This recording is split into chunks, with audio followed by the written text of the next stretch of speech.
Robert Bennett was just trying to keep his struggling handyman business afloat when he encountered 12-year-old Emma Caldwell, a CEO's daughter whose custom wheelchair had broken down outside his workshop.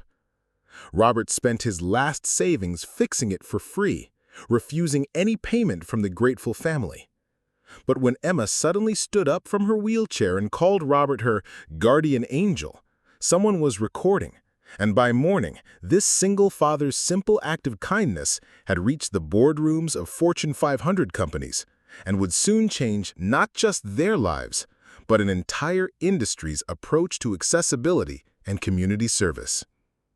Before we jump back in, tell us where you're tuning in from, and if this story touches you, make sure you're subscribed because tomorrow I've saved something extra special for you. The morning sun cast long shadows across the cracked pavement of Riverside Avenue as Robert Bennett turned the key to his small workshop for what might be the last time. The faded sign above the door read, "Bennett's Fix-It Solutions," in peeling blue letters that had once been bright and hopeful, just like his dreams when he'd opened the business 3 years ago.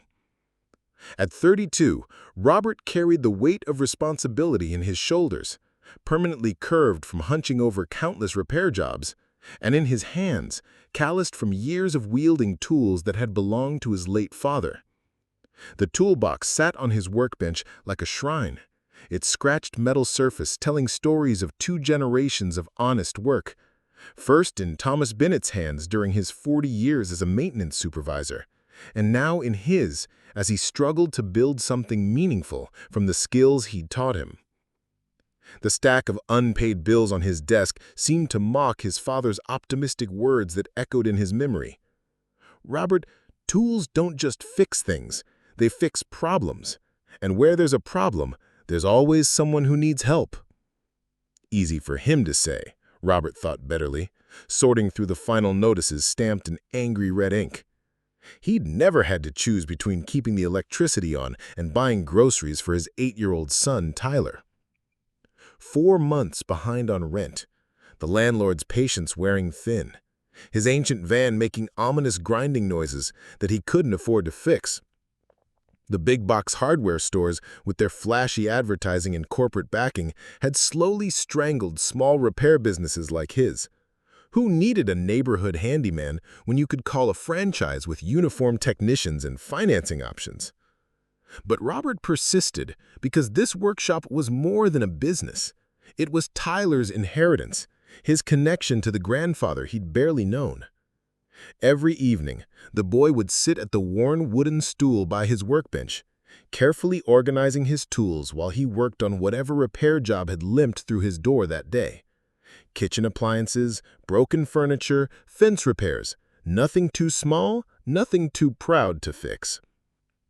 "Dad, Mrs. Eleanor brought her old radio again," Tyler had announced the previous evening, pointing to the vintage transistor radio sitting in the corner. "She said it started making that buzzing sound." Robert had smiled despite his exhaustion. Mrs. Eleanor Whitman's radio was a monthly visitor, not because Robert couldn't fix it properly, but because the elderly woman was lonely and cherished their conversations. Robert never charged her full price, sometimes accepting payment in the form of fresh flowers or homemade cookies. His business ledger showed these transactions as losses, but his heart knew better. The workshop itself was a testament to making do with less.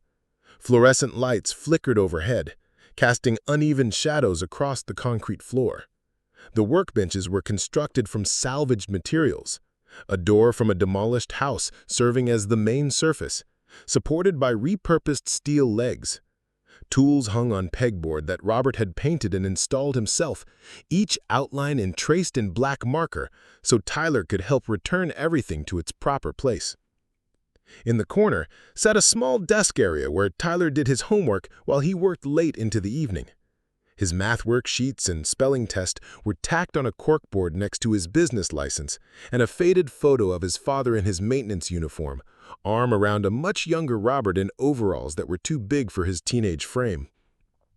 The morning brought its usual routine, checking the ancient coffee machine that wheezed to life like an old friend, reviewing the day's scheduled appointments, all 2 of them, and trying not to calculate how many more weeks he could survive at this pace. The workshop's landline phone sat silent, a stark contrast to the busy years when his father's reputation had kept it ringing constantly.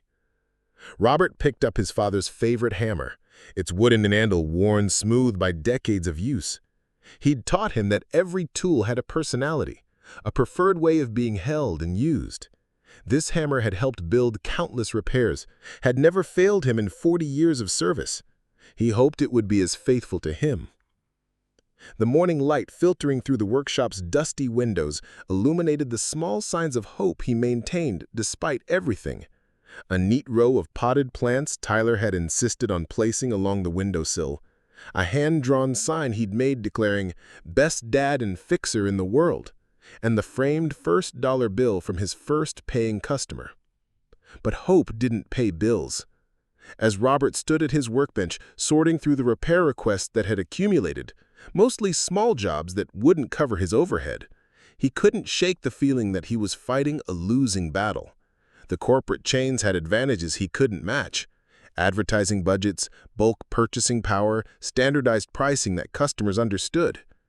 Yet something in his father's voice kept him going. Thomas Bennett believed that honest work, fair prices, and genuine care for customers would always find a way to survive. He'd told him stories of the Great Depression, when people fixed things because they had to, when waste was a luxury no one could afford. He said, "Those values will come back, Robert. People will remember what community means." The clock on the wall ticked toward 8 a.m., marking the official start of another day of uncertainty. Robert straightened his shoulders, picked up his father's toolbox, and prepared to face whatever challenges walked through his door. He had no idea that in just a few hours, a broken wheelchair and a little girl's courage would transform not just his struggling business, but his understanding of what it truly meant to fix things that mattered. Preparing and narrating this story took us a lot of time, so if you are enjoying it, subscribe to our channel. It means a lot to us. Now back to the story. The morning bell chimed as Mrs. Eleanor Whitman shuffled through the door of Bennett's Fix-It Solutions, her weathered hands clutching a broken kitchen mixer that had seen better decades. At 78, Eleanor had been bringing her appliances to the Bennett family for repairs since Robert's father had first opened his maintenance business in this same neighborhood. "Robert, honey?" Eleanor's voice carried the familiar warmth of someone who had watched him grow up. "My old sunbeam is acting up again. Makes this awful grinding noise when I try to make my weekly batch of cookies for the church bake sale."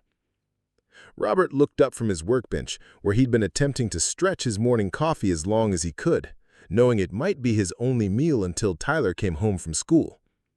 The mixer in Eleanor's arms was a vintage 1970s model, probably worth more as an antique than as a functioning appliance. But Robert knew it represented something far more valuable to the elderly woman. "This mixer was a wedding gift from my late husband's mother. 43 years it's been helping me bake for church functions, birthday parties, holiday gatherings. I know it's old, but it makes the best cookies in Millbrook Valley," Robert finished with a smile, remembering the countless times Eleanor had brought fresh-baked treats to his father's workshop. Some things are worth saving, regardless of age. Robert spent the next hour carefully disassembling the mixer, cleaning each component with meticulous attention. He fabricated a temporary fix using parts salvaged from other appliances, knowing it would give Eleanor's beloved mixer at least another year of faithful service.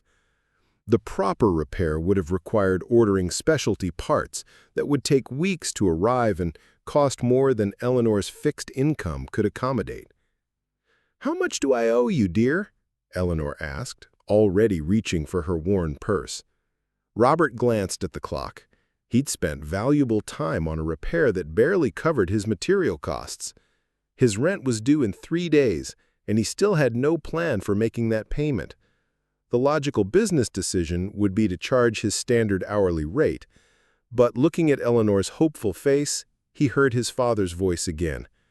Sometimes the best payment is knowing you've made someone's life a little easier. Just promise me you'll save me a couple of those chocolate chip cookies, Robert said, waving away Eleanor's attempt to pay.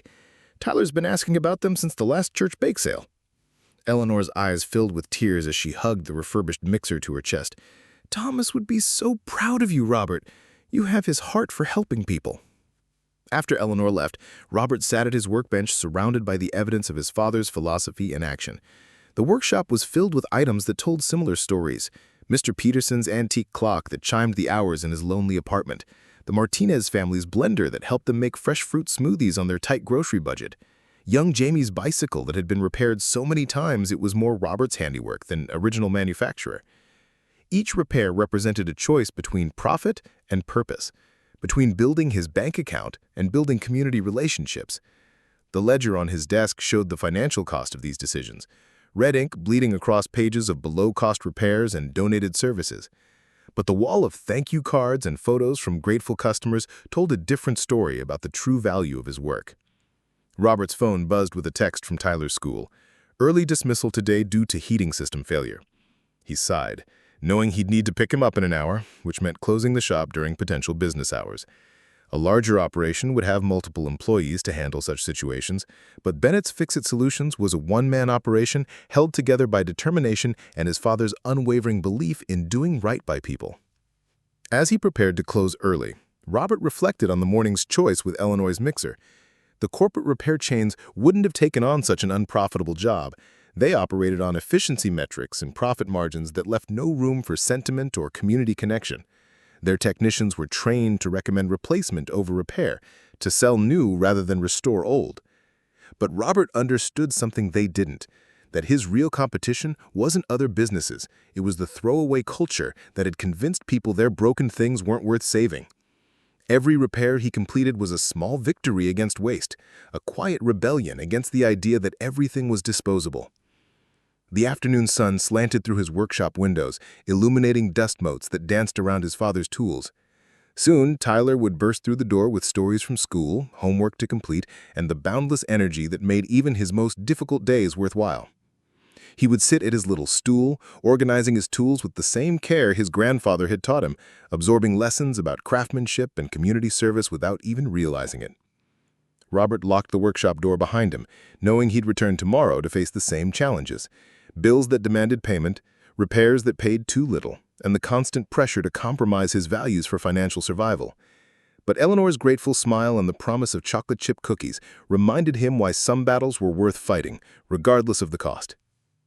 The drive to Tyler's school took him past Caldwell Industries' sleek corporate headquarters, its glass and steel facade reflecting the afternoon sun like a beacon of success.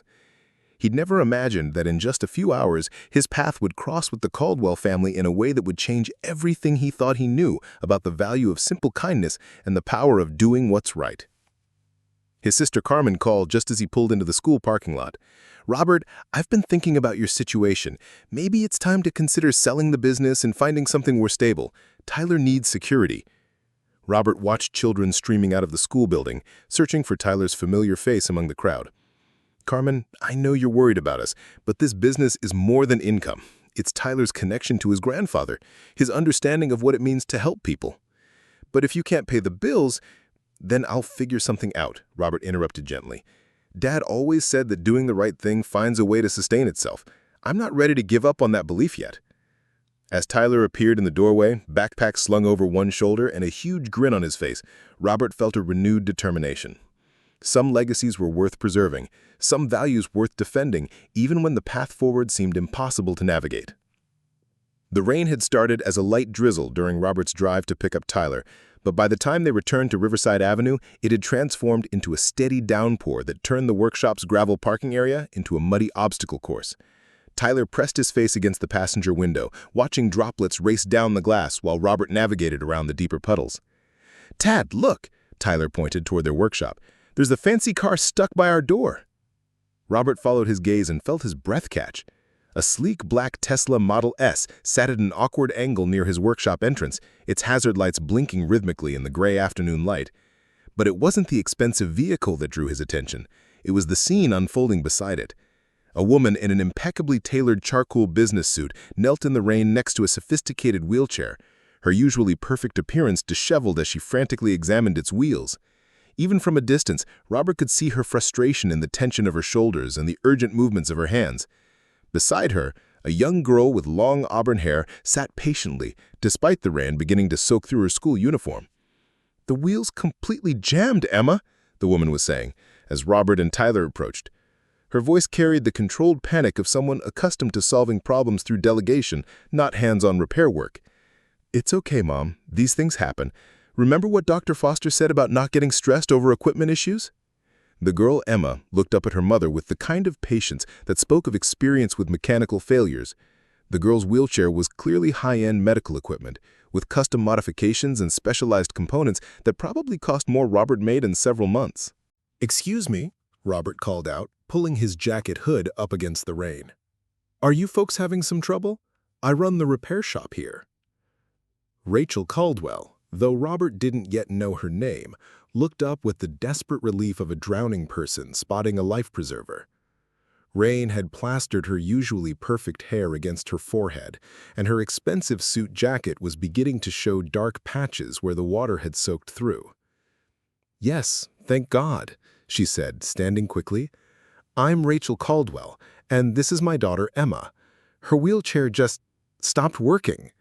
The right wheel won't turn, and we have a very important appointment at the medical center in 20 minutes. Robert knelt beside the wheelchair, immediately noting the premium craftsmanship and advanced engineering. This wasn't a standard medical device. It was a custom piece of equipment that probably incorporated the latest assistive technology. The problem was immediately apparent to his trained eye. A small stone had become wedged in the wheel mechanism, but its position made it particularly difficult to remove without the right tools and technique. "Well, hello there, Emma," Robert said warmly to the girl. "I'm Robert, and this is my son, Tyler. Looks like your chair picked up a hitchhiker." He pointed to the lodged stone. "May I take a closer look?"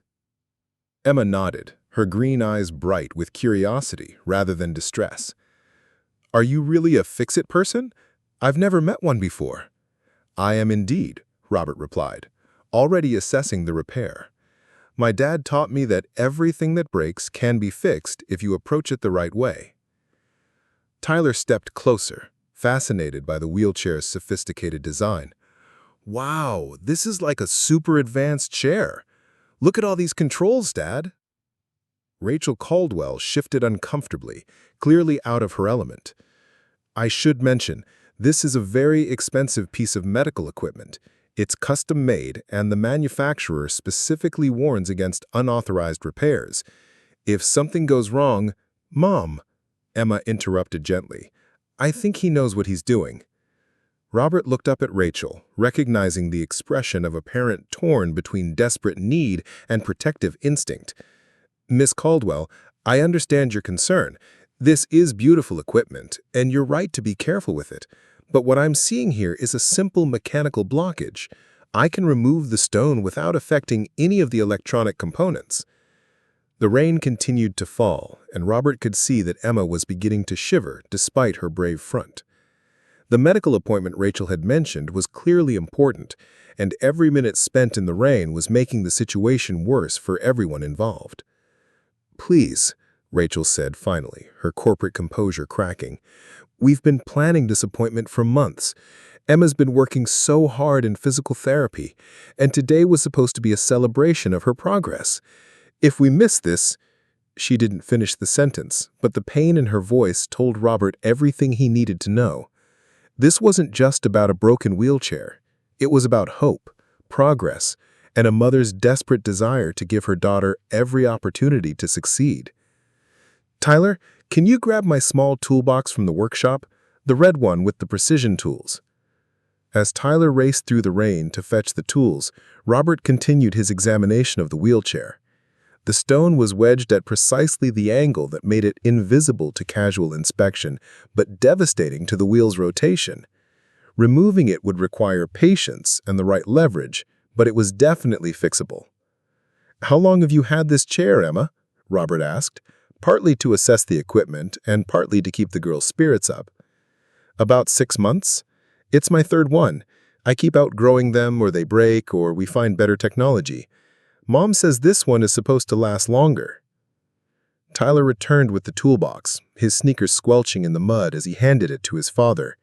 Here, Dad, I brought the headlamp too, in case you need better light. Robert smiled at his son's thoughtfulness. Thanks, buddy. Why don't you and Emma stay under the workshop overhang while I work? No sense in all of us getting soaked. As he began working on the wheelchair, Robert was acutely aware of the contrast between his situation and the Caldwell family's. Rachel's suit probably cost more he made in a month, and Emma's medical equipment represented resources Robert could barely imagine. Yet here they were, stranded and helpless, dependent on his skills and willingness to help. The irony wasn't lost on him that the same hands struggling to pay rent and keep his own business afloat were now the only thing standing between this wealthy family and a missed medical appointment that clearly meant the world to them. In this moment, skills mattered more than status, knowledge more than wealth. The rain drummed against the workshop's metal roof as Robert worked, his fingers carefully maneuvering the precision tools in the tight space around the wheel mechanism. He could feel the weight of 3 people's hopes resting on his ability to solve this problem, and for the first time in months, his financial struggles seemed less important than the simple human need to help someone in distress. The precision work required absolute focus despite the chaos around him. Robert positioned the headlamp Tyler had brought, its LED beam cutting through the gray afternoon gloom to illuminate the intricate mechanism where the stone had lodged itself. His dad's smallest flathead screwdriver felt familiar in his grip as he began the delicate process of extraction. "Is it really stuck badly?" Emma asked from under the workshop overhang, her voice carrying more curiosity than concern. "It's wedged pretty tight," Robert replied, adjusting his angle of approach. "But your chair is beautifully engineered. Whoever designed this really knew what they were doing. The stone found literally the one spot where it could cause maximum trouble with minimum damage." Rachel Caldwell paced behind him, checking her watch every 30 seconds. "We really can't be late for this appointment. Dr. Foster has been working with Emma for months preparing for today's evaluation. If we miss this window—" "Mom, breathe," Emma said gently. "Robert's gonna fix it. I can tell he knows what he's doing." The rain had soaked through Robert's jacket, and he could feel cold droplets running down his back as he worked.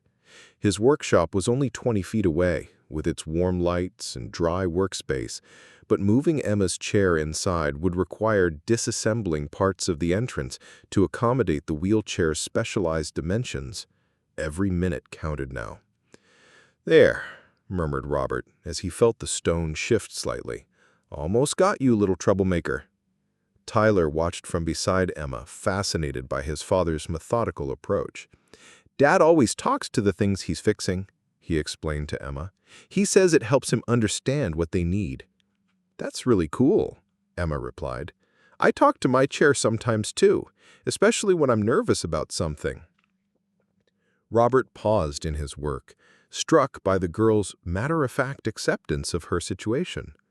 There was no self-pity in Emma's voice, no anger at the inconvenience, just patience and an almost adult understanding that sometimes things break and need fixing. The wisdom in that 12-year-old voice made Robert think of his own father's teachings about approaching every problem with calm determination.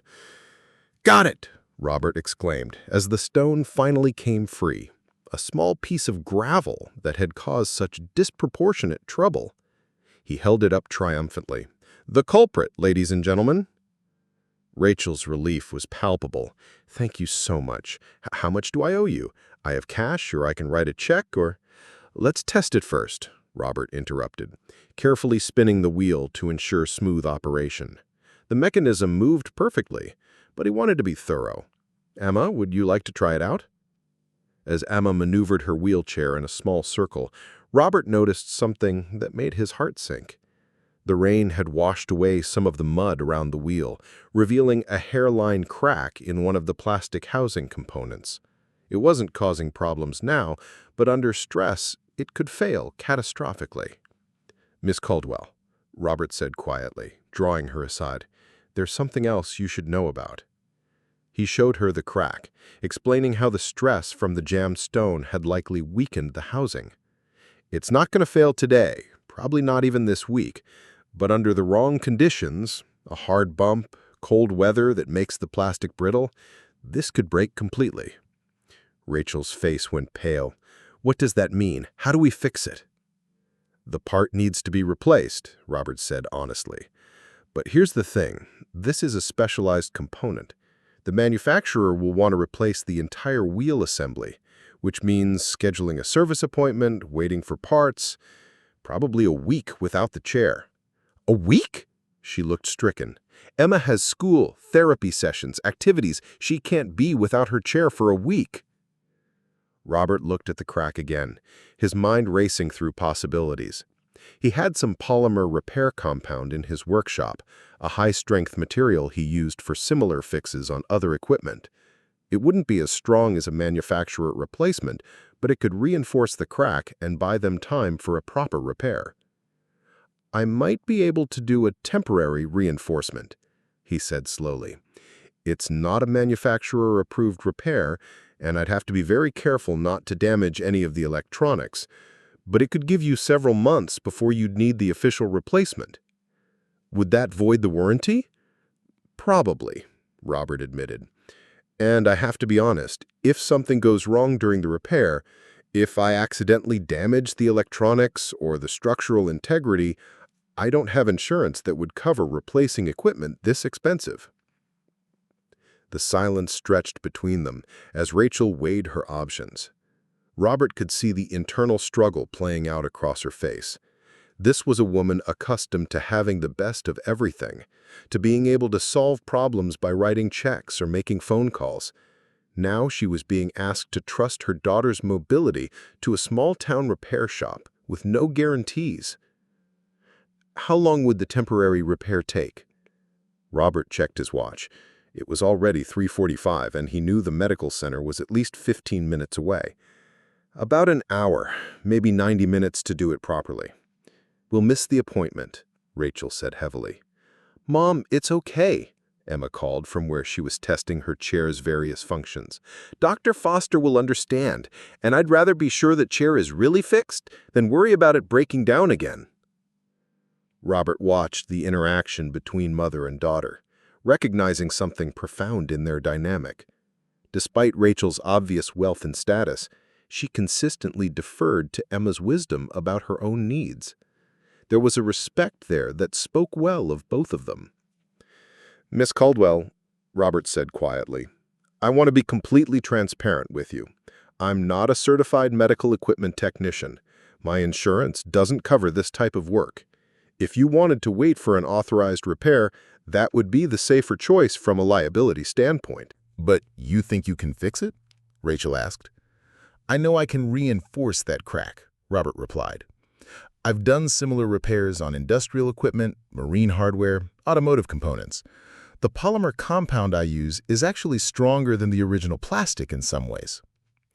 What Robert didn't say was that doing this repair would use the last of his expensive polymer compound, material he'd been saving for a paying job that could help with his rent.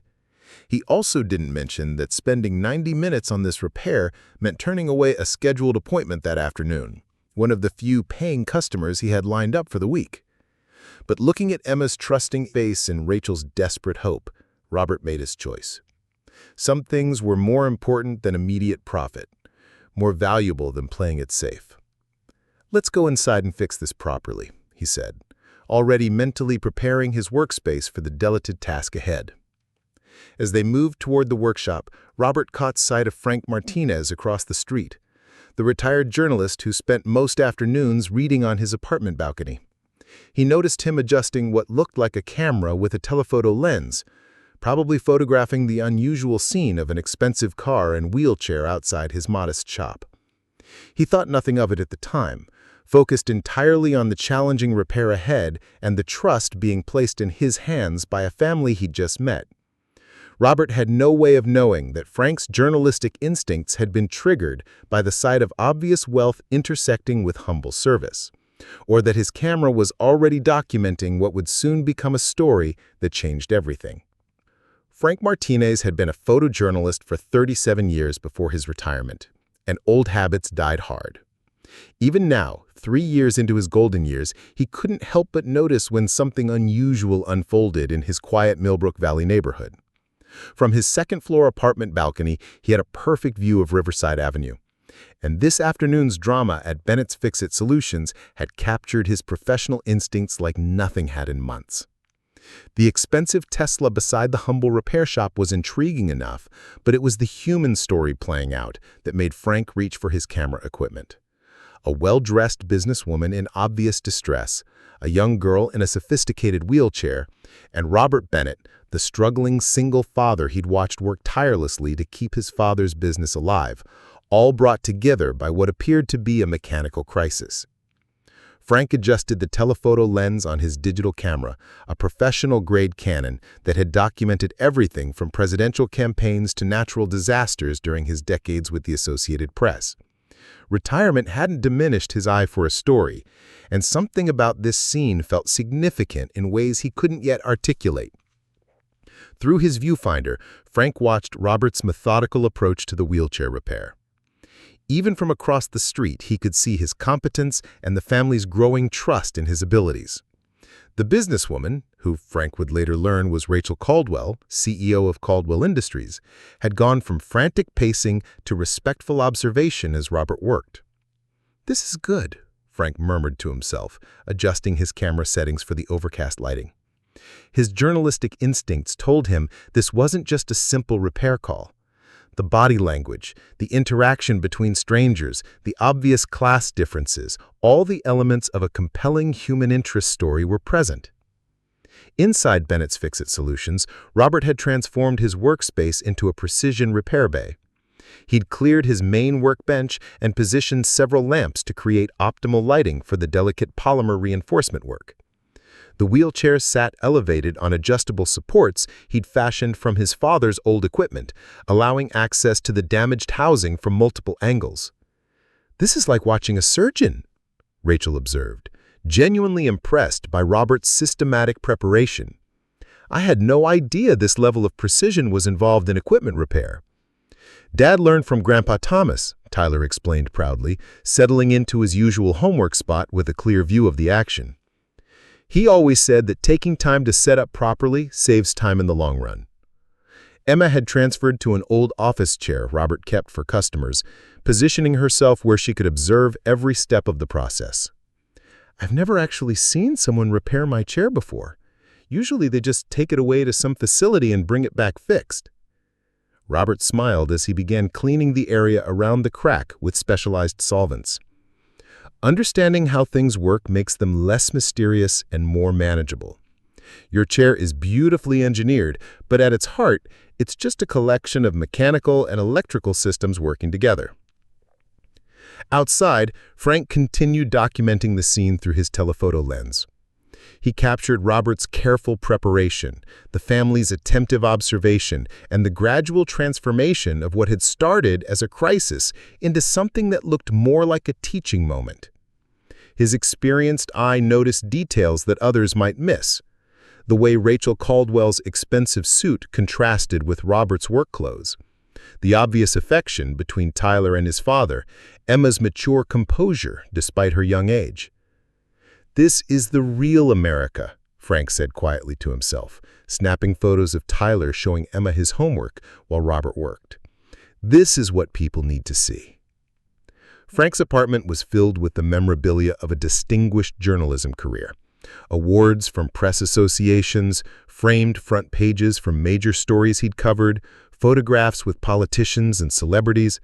But in recent years, he'd grown increasingly concerned about the direction of news media, the focus on conflict and division rather than the quiet heroism that happened every day in communities across the country. As Robert began applying the polymer compound to Emma's wheelchair, Frank noticed something remarkable happening in the workshop. What had started as an emergency repair was evolving into something deeper. Rachel Caldwell, a woman who probably commanded meetings with hundreds of employees, was listening intently as Robert explained the chemical properties of the repair material. Emma was asking sophisticated questions about the engineering principles involved. Tyler was quietly organizing tools with the precision of a trained assistant. Frank's camera captured the moment when Emma asked to try applying some of the polymer herself under Robert's careful guidance. The girl's concentration was absolute as she followed Robert's instructions. Her face lit up with the joy of learning something completely new. Rachel watched with the expression of a mother seeing her daughter discover an unexpected talent. "Beautiful," Frank whispered, adjusting his zoom to capture the intergenerational teaching moment. Robert was showing Emma the same patience and respect his own grandfather had shown him decades ago in a newspaper darkroom. Through his lens, Frank watched Robert step back to let Emma complete a section of the repair herself. The trust implicit in that gesture, allowing a 12-year-old to work on expensive medical equipment, spoke volumes about Robert's teaching instincts and his assessment of Emma's capabilities. The repair took nearly 2 hours, far longer than the simple stone removal, but Frank could see that something important was happening beyond the mechanical work. The Caldwell family was experiencing something they probably rarely encountered in their corporate environment: authentic human connection based on mutual respect rather than economic transaction. As afternoon faded toward evening, Frank watched Rachel Caldwell attempt to pay Robert for his work. Even from across the street, he could read the body language of their exchange. Robert was refusing payment, despite the obvious value of his time and materials. Rachel was insisting, recognizing the sacrifice he'd made. The negotiation seemed to go back and forth before they appeared to reach some kind of compromise. Frank's most powerful shot came just as the repair was completed. Through his telephoto lens, he captured the moment when Emma tested her wheelchair's rebuilt functionality. The girl had started with tentative movements, but as her confidence grew, she began executing increasingly complex maneuvers. The joy on her face was unmistakable. Then something extraordinary happened. Frank's finger was already on the shutter release when Emma suddenly pushed herself up from the wheelchair, supporting her weight on the armrests. For a moment, just a moment, she stood fully upright, her face radiant with achievement and emotion.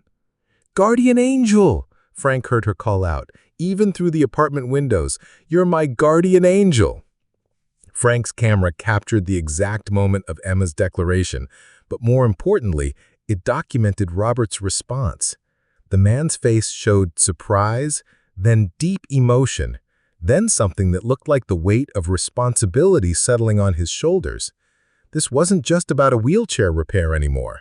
This was about hope, possibility, and the profound impact one person could have on another's life.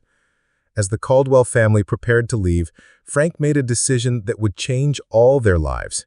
He connected his camera to his laptop and began scrolling through the dozens of photos he'd taken. The story was all there: struggle and triumph, class boundaries transcended by human kindness, the power of expertise shared generously. Frank opened his email and began typing a message to his former colleague, Lisa Torres, now a senior editor at a major news network. The subject line read, "Story idea, real American hero in action." He attached his 3 best photos and wrote a brief explanation of what he'd witnessed. "Lisa, in 37 years of journalism, I've learned to recognize the stories that matter. This is one of them. A struggling single father just spent his last materials and turned away paying work to help a stranger's daughter. No cameras, no publicity, just pure human decency. The girl called him a guardian angel, and I think she might be right. This is what hope looks like in small-town America." Frank hit send just as the Caldwell family's Tesla pulled away from Bennett's Fix-It Solutions. He had no idea that his simple email would reach Lisa during a particularly slow news cycle, or that she was desperately searching for positive content to balance the day's more depressing headlines. He couldn't have predicted that his photos would resonate so powerfully with viewers hungry for authentic good news. As Robert Bennett locked up his workshop for the evening, unaware that he'd been photographed, Frank Martinez was already planning how to follow up on the story if it gained traction. Sometimes, he reflected, the most important journalism happened not in war zones or political capitals, but in the quiet moments when ordinary people chose to be extraordinary. Lisa Torres was halfway through her third cup of coffee at 11:47 p.m. when Frank's email arrived in her inbox. As senior editor for National Focus News, she'd been desperately searching for content that could balance the day's headlines: another corporate scandal, rising unemployment numbers, and a political controversy that had dominated the news cycle for weeks. Viewers were exhausted by negativity, and the network's analytics showed engagement dropping whenever they aired purely depressing content. Frank Martinez's name immediately caught her attention. She remembered him from her early reporting days when he'd been a legendary figure in photojournalism circles, the kind of veteran who could spot a significant story from across a crowded room. His retirement 3 years ago had been a loss for the entire industry. Lisa opened the email and found herself staring at 3 extraordinary photos. The first showed Robert Bennett working on the wheelchair with intense concentration, surrounded by an unlikely audience. The second captured Emma's joyful expression as she tested the repaired equipment. But it was the third photo that made Lisa sit up straight in her chair. The image showed Emma Caldwell standing upright, her hands gripping the wheelchair's armrests, her face radiant with accomplishment and emotion. In the background, Robert's expression mixed surprise with deep satisfaction, while Rachel Caldwell looked like a mother witnessing a miracle. Tyler Bennett stood nearby, beaming with pride at his father's work. "This is incredible," Lisa murmured, reading Frank's accompanying explanation. She immediately recognized the human interest potential, but more than that, she sensed something deeper, a story that could remind people why community and kindness mattered in an increasingly divided world. Lisa picked up her phone and called Frank's number, which she'd kept in her contacts since their last collaboration 5 years earlier. "Frank, it's Lisa Torres. I just saw your email. Tell me everything." For the next 20 minutes, Frank provided detailed background on the Bennett family's struggles, Rachel Caldwell's corporate prominence, and the serendipitous circumstances that had brought them together. He explained Robert's financial situation, his father's legacy, and the sacrifice he'd made to help strangers. "The girl really called him a guardian angel?" Lisa asked. "Clear as day," Frank confirmed. "I've got it on video, too. Turned on my camera's video function when I saw something special was happening." "Lisa, in all my years covering stories, I've rarely seen such authentic human connection. No cameras, no publicity, just pure decency." Lisa was already envisioning the story's potential. "Frank, I want to run this, but I need to verify everything. Can you help me reach the families involved?" "I'll make some calls. But Lisa, be careful how you approach this. Robert Bennett doesn't know he was photographed. He's not looking for attention. He's just trying to keep his business alive." By 6 a.m. the next morning, Lisa had assembled a small team to investigate and develop the story. Her research confirmed Frank's details. Robert Bennett was indeed struggling financially. Rachel Caldwell was the CEO of Caldwell Industries, and Emma's medical condition was well documented through her mother's corporate foundation's work in accessibility advocacy. Lisa's first call was to Rachel Caldwell's office, though she doubted she'd reach her directly. To her surprise, her assistant put her through immediately after Lisa mentioned the wheelchair repair. "Miss Torres?" Rachel's voice was cautious but interested. "I assume this is about yesterday afternoon. How did you learn about that?" Lisa explained Frank's documentation and her network's interest in featuring the story. "Miss Torres, we'd like to share what happened, but only with your family's permission. From what I understand, this could shine a positive light on both community service and your daughter's remarkable spirit." There was a long pause before Rachel responded. "Miss Torres, what happened yesterday was extraordinary. Robert Bennett gave us something we didn't even know we needed. If sharing our story could help him or inspire others, then yes, we'd be willing to participate." The conversation with Robert proved more challenging. When Lisa called Bennett's Fix-It Solutions, Robert was initially skeptical and overwhelmed. "I don't understand. I just fixed a wheelchair. People do that kind of thing every day." "Mr. Bennett, That's exactly why this story matters. In a world where people often assume the worst about each other, you chose to help strangers at significant personal cost. Your actions reminded a little girl, and now potentially millions of viewers, that there are still people who choose kindness over profit. Lisa arranged for a local cameraman to visit Millbrook Valley that afternoon for follow-up interviews. The story aired that evening during the network's primetime slot, introduced by the anchor as a reminder that everyday heroes walk among us. The segment opened with Frank's photographs, accompanied by his narration of events. Then came interviews with all the key participants. Robert's quiet dignity and genuine surprise at the attention resonated immediately with viewers. Emma's articulate explanation of how the repair had made her feel valued and capable brought tears to many eyes.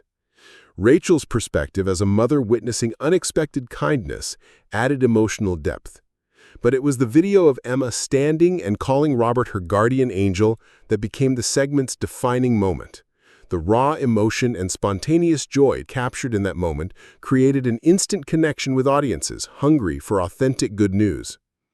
Within hours of the broadcast, the story exploded across social media platforms. The hashtag #GuardianAngelRepair began trending on Twitter, with viewers sharing their own stories of community kindness. Facebook users shared the video thousands of times, adding personal comments about community support and the importance of helping others. Local news stations across the country picked up the story for their morning broadcasts. The photos appeared on Instagram with captions celebrating Robert's generosity. TikTok users created tribute videos using audio from Emma's guardian angel declaration. By the next morning, Robert's workshop phone was ringing constantly. Local newspapers wanted interviews. Radio stations requested call-in appearances. A morning talk show producer called about a potential guest appearance. Tyler answered the phone during breakfast, his eyes wide open with excitement. "Dad, it's someone from Good Morning America. They want to talk to you about being on TV." Robert sat at his kitchen table, overwhelmed by the sudden attention. His email inbox was flooded with messages from strangers sharing their own stories of community kindness. Local businesses were calling to offer support. Mayor Howard Phillips had left 3 voicemails about arranging a community celebration. "I don't understand how this happened so fast," Robert told Tyler as they watched his repair work being discussed on national television. "Yesterday, I was worried about paying rent. Today, there were reporters calling from 5 different states." The image showed Emma Caldwell standing upright, her hands gripping the wheelchair's armrests, her face radiant with accomplishment and emotion.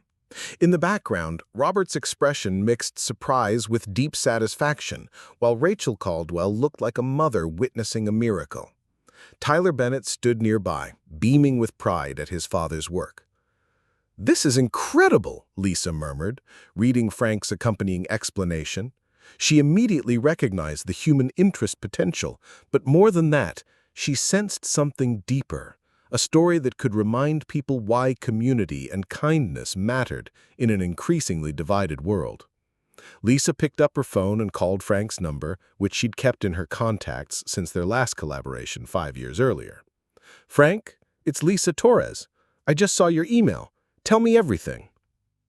For the next 20 minutes, Frank provided detailed background on the Bennett family's struggles, Rachel Caldwell's corporate prominence, and the serendipitous circumstances that had brought them together. He explained Robert's financial situation, his father's legacy, and the sacrifice he'd made to help strangers. "The girl really called him a guardian angel?" Lisa asked. "Clear as day," Frank confirmed. "I've got it on video, too. Turned on my camera's video function when I saw something special was happening." Lisa, in all my years covering stories, I've rarely seen such authentic human connection. No cameras, no publicity, just pure decency. Lisa was already envisioning the story's potential. "Frank, I want to run this, but I need to verify everything. Can you help me reach the families involved?" "I'll make some calls. But Lisa, be careful how you approach this. Robert Bennett doesn't know he was photographed. He's not looking for attention. He's just trying to keep his business alive." By 6 a.m. the next morning, Lisa had assembled a small team to investigate and develop the story. Her research confirmed Frank's details. Robert Bennett was indeed struggling financially. Rachel Caldwell was the CEO of Caldwell Industries, and Emma's medical condition was well documented through her mother's corporate foundation's work in accessibility advocacy. Lisa's first call was to Rachel Caldwell's office, though she doubted she'd reach her directly. To her surprise, her assistant put her through immediately after Lisa mentioned the wheelchair repair. "Ms. Torres?" Rachel's voice was cautious but interested. "I assume this is about yesterday afternoon? How did you learn about that?" Lisa explained Frank's documentation and her network's interest in featuring the story. "Ms. Torres, we'd like to share what happened, but only with your family's permission. From what I understand, this could shine a positive light on both community service and your daughter's remarkable spirit." There was a long pause before Rachel responded. "Ms. Torres, what happened yesterday was extraordinary. Robert Bennett gave us something we didn't even know we needed. If sharing our story could help him or inspire others, then yes, we'd be willing to participate." The conversation with Robert proved more challenging. When Lisa called Bennett's Fix-It Solutions, Robert was initially skeptical and overwhelmed. "I don't understand. I just fixed a wheelchair. People do that kind of thing every day." "Mr. Bennett," Lisa replied gently, "that's exactly why this story matters. In a world where people often assume the worst about each other, you chose to help strangers at significant personal cost. Your actions reminded a little girl, and now potentially millions of viewers, that there are still people who choose kindness over profit." Lisa arranged for a local cameraman to visit Millbrook Valley that afternoon for follow-up interviews. The story aired that evening during the network's prime-time slot, introduced by the anchor as a reminder that everyday heroes walk among us. The segment opened with Frank's photographs accompanied by his narration of events. Then came interviews with all the key participants. Robert's quiet dignity and genuine surprise at the attention resonated immediately with viewers. Emma's articulate explanation of how the repair had made her feel valued and capable brought tears to many eyes. Rachel's perspective as a mother witnessing unexpected kindness added emotional depth. But it was the video of Emma standing and calling Robert her guardian angel that became the segment's defining moment. The raw emotion and spontaneous joy captured in that moment created an instant connection with audiences hungry for authentic good news. Within hours of the broadcast, the story exploded across social media platforms. The hashtag #GuardianAngelRepair began trending on Twitter, with viewers sharing their own stories of community kindness. Facebook users shared the video thousands of times, adding personal comments about community support and the importance of helping others. Local news stations across the country picked up the story for their morning broadcasts. The photos appeared on Instagram with captions celebrating Robert's generosity. TikTok users created tribute videos using audio from Emma's guardian angel declaration. By the next morning, Robert's workshop phone was ringing constantly.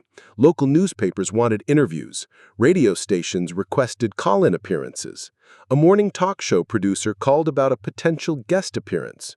Tyler answered the phone during breakfast, his eyes wide open with excitement.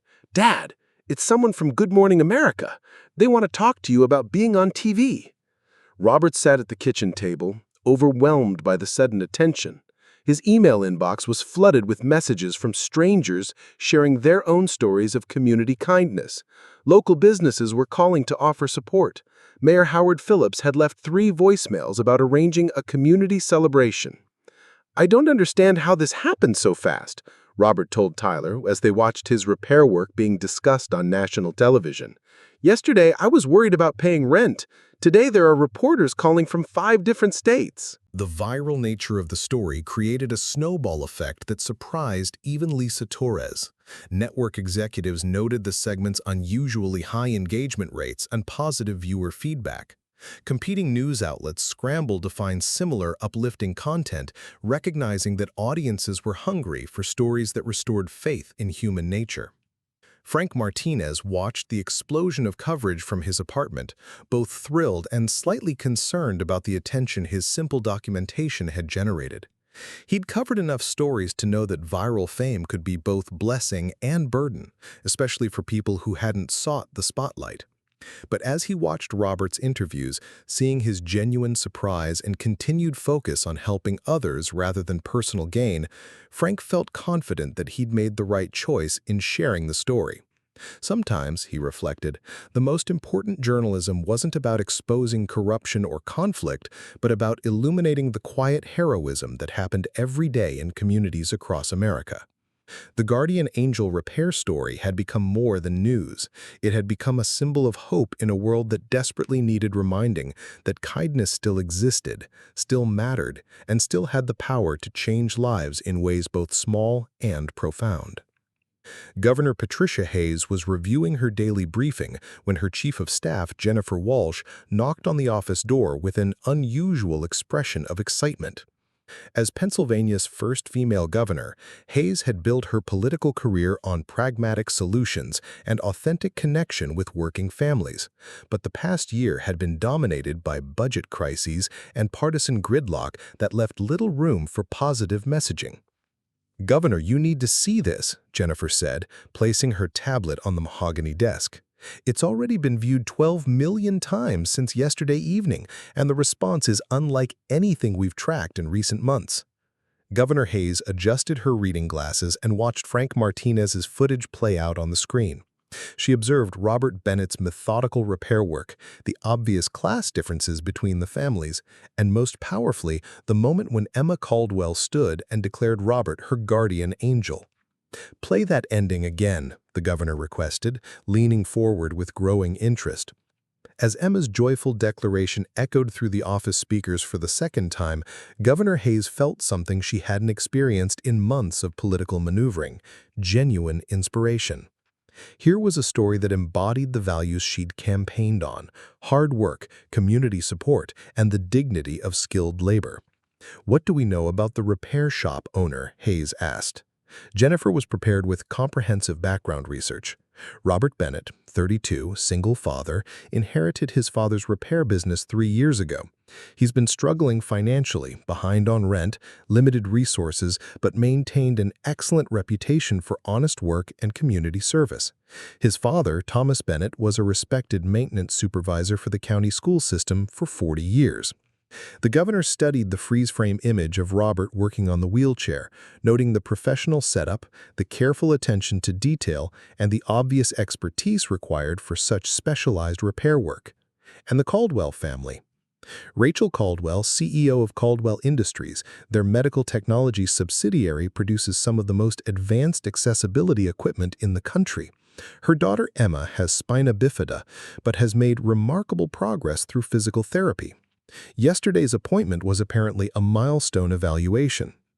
The governor stood and walked to her office window overlooking the state capitol grounds. Below, tourists and school groups moved between buildings, unaware that a decision was being made that would soon intersect their state government with a viral internet story. "What's our schedule looking like for the rest of the week?" "Fairly light, actually. The legislative session ended yesterday, and most of your appointments are routine meetings that could be rescheduled." The governor turned back to her chief of staff with the expression Jennifer had learned to recognize. Patricia Hayes had made a decision that would surprise everyone, including herself. "Clear my Friday afternoon. We're going to Millbrook Valley." "Ma'am, for what purpose?" "To meet Robert Bennett and present him with the Governor Award for Community Service. And I want this to be a surprise. No advance notice to Mr. Bennett or the media." "Governor, the logistics of an unannounced visit will be challenging but manageable," Hayes interrupted. "Jennifer, how long has it been since we've had genuinely good news to share? How long since we've been able to celebrate someone who embodies the values we claim to represent?" Jennifer understood immediately. The governor's approval ratings had been steady but uninspiring, largely due to the negative news cycle that dominated political coverage.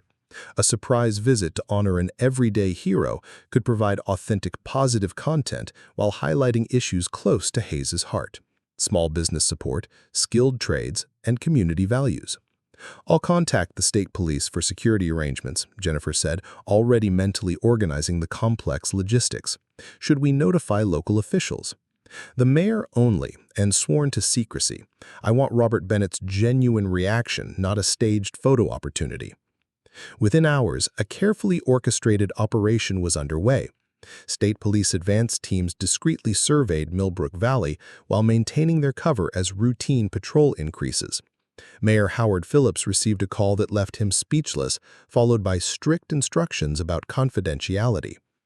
The governor's communications director, Mark Chen, began crafting talking points that would frame the visit as a celebration of Pennsylvania's working families and the dignity of skilled labor. But Hayes was insistent that the focus remain on Robert's actions, not political messaging. "This isn't about my administration," she told her staff during the planning meeting. "This is about recognizing someone who represents the best of what we can be as a community." Meanwhile, Robert was experiencing his own whirlwind of attention. The workshop phone hadn't stopped ringing since the story went viral. Interview requests from major networks, offers of financial support from strangers, and an overwhelming flood of social media messages had transformed his quiet life. Tyler helped his father manage the chaos, screening calls and organizing the growing pile of letters that had begun arriving from across the country. "Dad, this one's from a teacher in Alaska who says she's going to show your story to her students as an example of good citizenship." Robert shook his head in amazement. 3 days ago, I was worried about keeping the lights on. Now teachers in Alaska are talking about us in their classrooms? The most meaningful contact had come from Rachel Caldwell, who had called personally to check on how Robert was handling the attention. "I wanted to make sure this publicity isn't creating problems for you," she'd said. "Emma and I never intended for this to become such a big story." "Miss Caldwell," Robert had replied, "if our story helps even one person choose kindness over convenience, then it's worth any inconvenience." That conversation had led to an unexpected development. Caldwell Industries' board of directors, inspired by the viral story and its reflection on their company's values, had voted to establish a community service initiative. They planned to announce it during a visit to Robert's workshop, combining corporate social responsibility with genuine appreciation for the man who had helped their CEO's daughter. On Friday morning, Robert arrived at his workshop to find the usual small crowd of curious tourists and well-wishers who had been gathering since the story broke. He'd grown accustomed to people taking photos of his modest shop and asking for autographs, though the attention still felt surreal. Mayor Phillips arrived at 10 a.m., looking unusually nervous and excited. "Robert, I need you to know that something special is happening this afternoon. I can't tell you what, but I need you to stay close to the workshop and maybe dress a little nicer than usual." Robert looked down at his standard work clothes, jeans and a flannel shirt over a t-shirt. "Mayor Phillips, what's going on? You're being very mysterious." "Trust me," the mayor replied with a grin. "Just trust me." At exactly 2:30 p.m., as Robert was showing a group of visiting engineering students how to properly reinforce plastic components, Tyler burst through the workshop door with his eyes wide. "Dad, there's a motorcade coming down Riverside Avenue, police cars and black SUVs and—" The sound of sirens grew louder, then abruptly stopped outside the workshop. Through the windows, Robert could see a growing crowd gathering as official vehicles arranged themselves around his small building. "What in the world?" Robert muttered, setting down his tools and walking toward the door. Mayor Phillips appeared at his side, grinning broadly. "Robert Bennett, I'd like you to meet someone who's been very eager to thank you personally for representing the best of Pennsylvania values." The workshop door opened, and Governor Patricia Hayes stepped inside, followed by a small entourage of security personnel and staff members. The governor was smaller in person than she appeared on television, but her presence filled the modest workspace as she approached Robert with an extended hand and a warm smile. "Mr. Bennett, I'm Patricia Hayes, and I've come here today to tell you that your story has inspired not just our state, but our entire nation. Sometimes the most powerful leadership happens not in government buildings, but in community workshops where people choose to help each other." Robert stood frozen, his tool-stained hand halfway extended to meet the governor's hand. Around them, the workshop suddenly seemed both too small and too public for such an extraordinary moment. "Governor Hayes?" Robert finally managed. I just fixed a wheelchair. I don't understand why everyone thinks that's so special." The governor's smile widened. "Mr. Bennett, that's exactly why it is special. You did what needed to be done without expecting anything in return.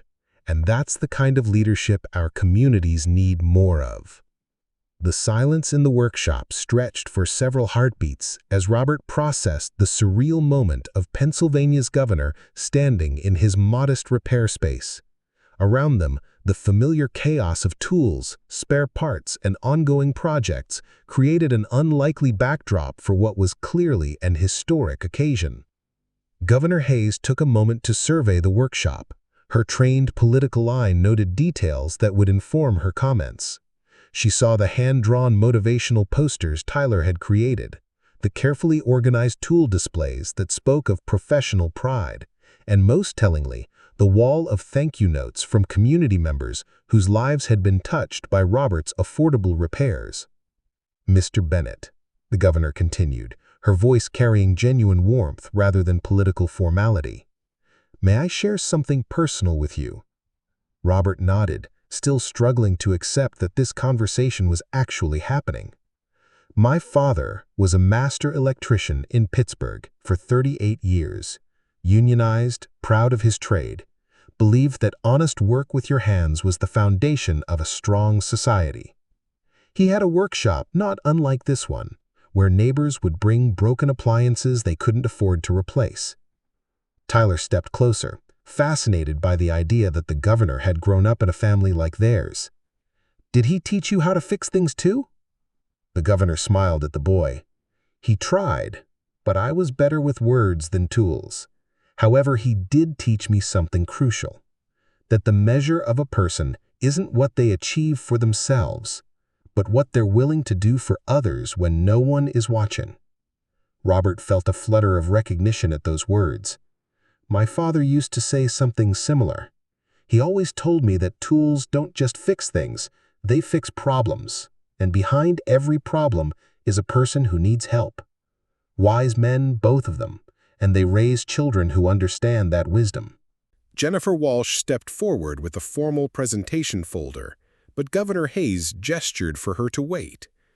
"Before we get to the official part, Robert, I want you to know why I really came here. It's not just about the wheelchair repair, significant as that was. It's about what you represent in a time when people have forgotten how to trust each other." The governor gestured toward the growing crowd visible through the workshop windows. "Look outside. See how people are gathering? They're not here because of politics or celebrity. They're here because your story reminded them of something they thought was lost. The idea that ordinary people still choose to be extraordinary." Robert followed the governor's gaze and was surprised by the size of the crowd that had assembled. He recognized many faces: Mrs. Eleanor Whitman with her famous chocolate chip cookies, the Martinez family from the corner market, teenagers from Tyler's school, elderly residents from the assisted living center where he occasionally did volunteer repairs. "Governor Hayes," Robert said thoughtfully, "I appreciate your words, but I have to be honest. I didn't help Emma Caldwell because I'm extraordinary. I helped her because not helping never occurred to me. When someone needs assistance and you have the skills to provide it, what else would you do?" The governor's expression grew more animated. "That's exactly my point, Robert.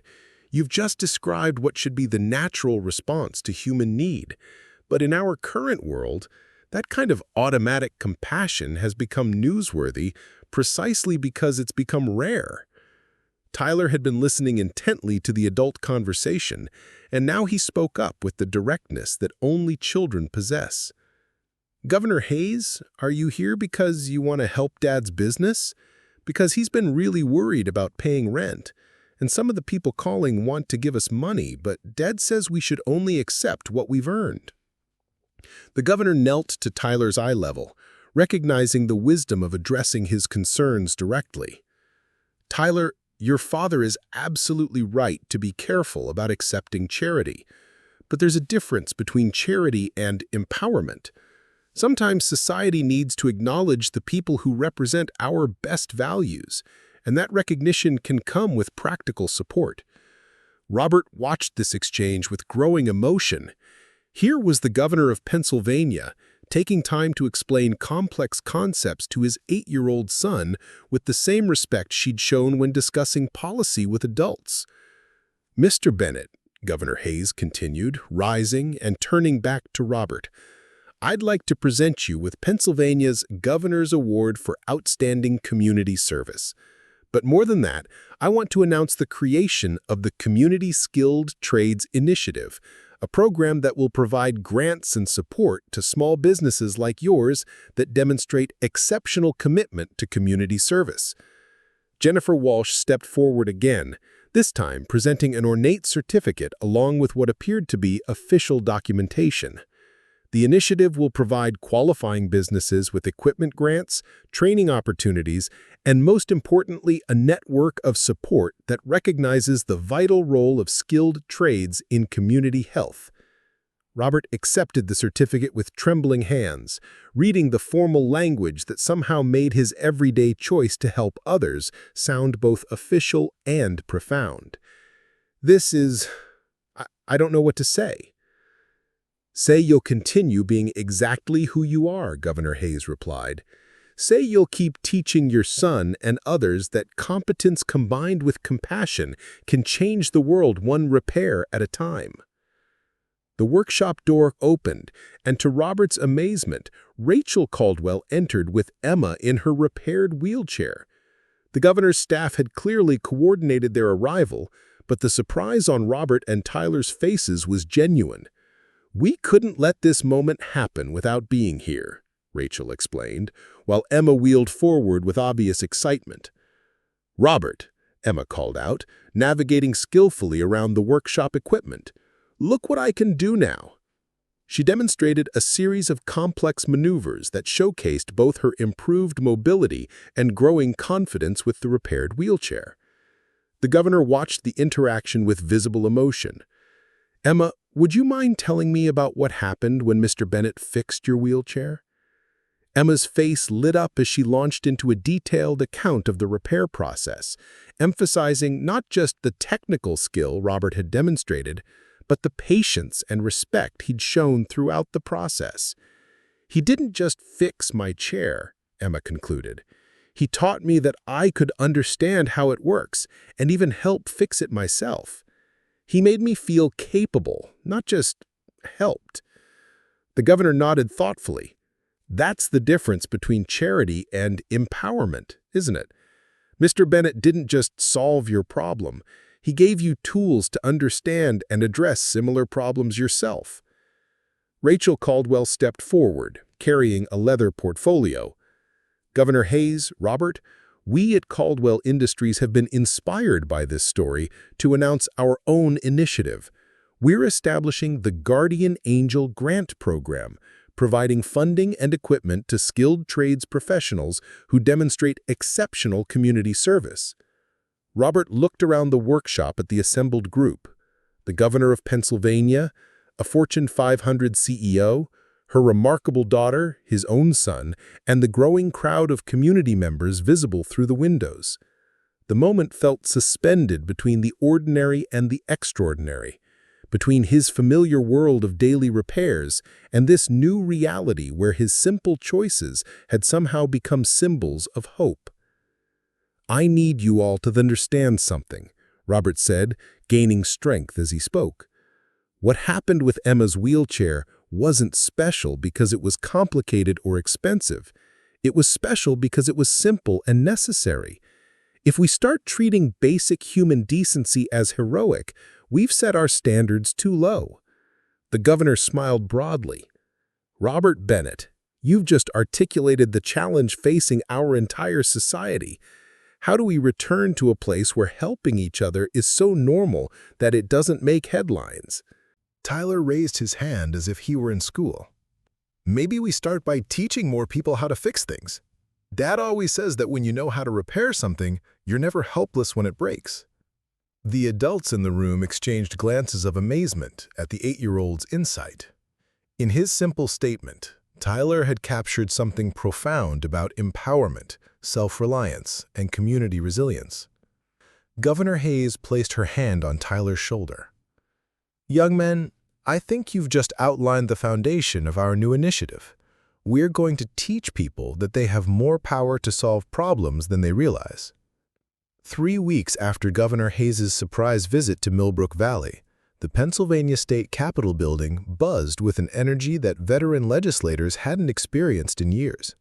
Committee hearing rooms that typically drew sparse attendance were packed with advocates, business owners, and disability rights activists, all gathered to discuss what was being called the Community Empowerment Through Skilled Trades Act. The legislation had moved through the political process with unprecedented speed, driven by the viral momentum of Robert's story and the bipartisan appeal of supporting both small businesses and community service. Senator Maria Rodriguez, chair of the Economic Development Committee, had never seen such enthusiasm for a bill that fundamentally aimed to change how society valued skilled trades and community assistance.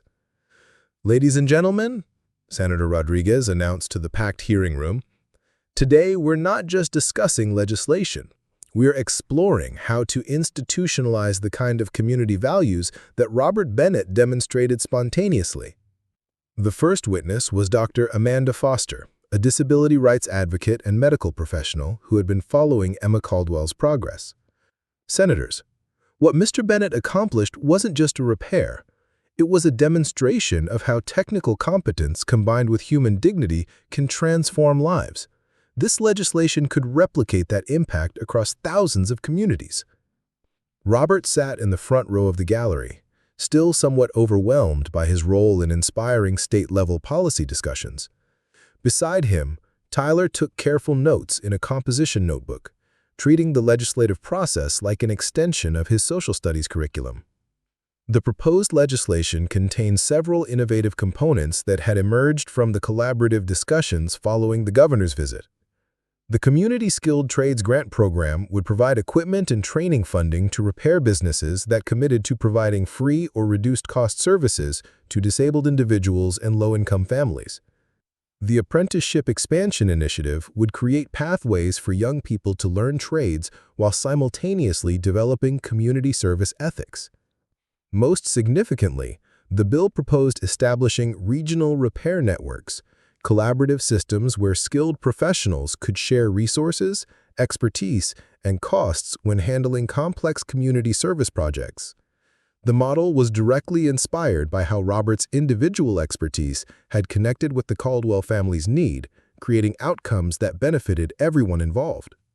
Rachel Caldwell testified on behalf of the business community, explaining how the Guardian Angel Grant Program had already received applications from skilled trades professionals across 6 states. "What began as our company's response to one extraordinary act of kindness has revealed a nationwide hunger for structured ways to contribute meaningfully to community welfare." The most compelling testimony came from Emma Caldwell herself, who had insisted on addressing the committee, despite her mother's initial concerns about putting her in such a public forum. Wheeling confidently to the witness table, she adjusted the microphone with the poise of someone far older than her 12 years. "Senators, I want you to understand what made Mr. Bennett special. He didn't treat me like a charity case or a problem to be solved. He treated me like a capable person who could learn and contribute. The difference matters more than you might think." Emma's testimony continued with remarkable clarity about the psychological impact of being empowered rather than simply helped. When someone fixes something for you, you're grateful, but still dependent. When someone teaches you how to understand what was broken and how to fix it, you become stronger and more confident. That's what this legislation should do. Create more people who teach empowerment, not just provide assistance. Committee members leaned forward, many taking notes on observations that were reshaping their understanding of effective community support. Senator Thompson, representing a rural district with many struggling small towns, asked Emma to elaborate on her recommendations for the bill's implementation. I think the programs should require that people receiving help also learn something about the repair process. Not because they need to become experts, but because understanding how things work makes you feel less helpless when things break. The afternoon session focused on funding mechanisms and administrative structure. Jennifer Walsh, representing the governor's office, presented economic projections showing that the program could actually generate net savings by extending the lifespan of medical equipment, reducing waste, and creating local employment opportunities. The beauty of the Bennett model, Walsh explained, is that it creates multiple positive outcomes simultaneously. Communities gain access to affordable repairs, skilled professionals develop sustainable practices, and society reduces both waste and dependency. Frank Martinez, whose photography had initiated the entire sequence of events, provided testimony about the importance of authentic documentation in identifying effective community programs. What made Robert's story resonate wasn't that it was staged or promoted, it was real human interaction captured honestly. This legislation should support and recognize genuine community service, not create artificial incentives for performative charity. The committee's final witness was Vic O'Brien, a veteran auto mechanic from Pittsburgh who had driven 3 hours to testify about the challenges facing small repair businesses. "Senators, I've been fixing cars for 42 years, and I can tell you that people like Robert Bennett are the backbone of every community. We need policies that support businesses choosing community service over maximum profit."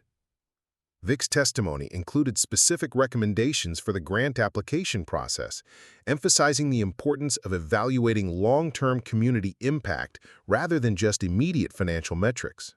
"Don't make this another program where you have to choose between helping people and staying in business. The best community service happens when skilled professionals can do both." As the hearing concluded, Senator Rodriguez announced that the committee would vote on the legislation the following week, with the full Senate scheduled to consider it before the month's end. The speed of the process reflected both the bill's broad appeal and the unique political momentum generated by Robert's story. Outside the Capitol building, Robert found himself surrounded by reporters seeking his reaction to the day's proceedings. "I still can't believe that fixing one wheelchair led to all this," he said, gesturing toward the imposing government building. "But if these programs help other people experience what Emma and I discovered, that everyone has more capability than they realize, then I'm grateful our story could be useful." Tyler tugged on his father's jacket.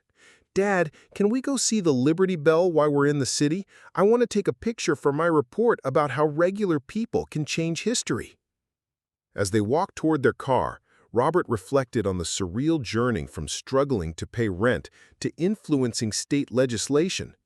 The proposed bill represented something larger than policy reform. It embodied a systematic approach to nurturing the values his father had taught him about service, competence, and community responsibility.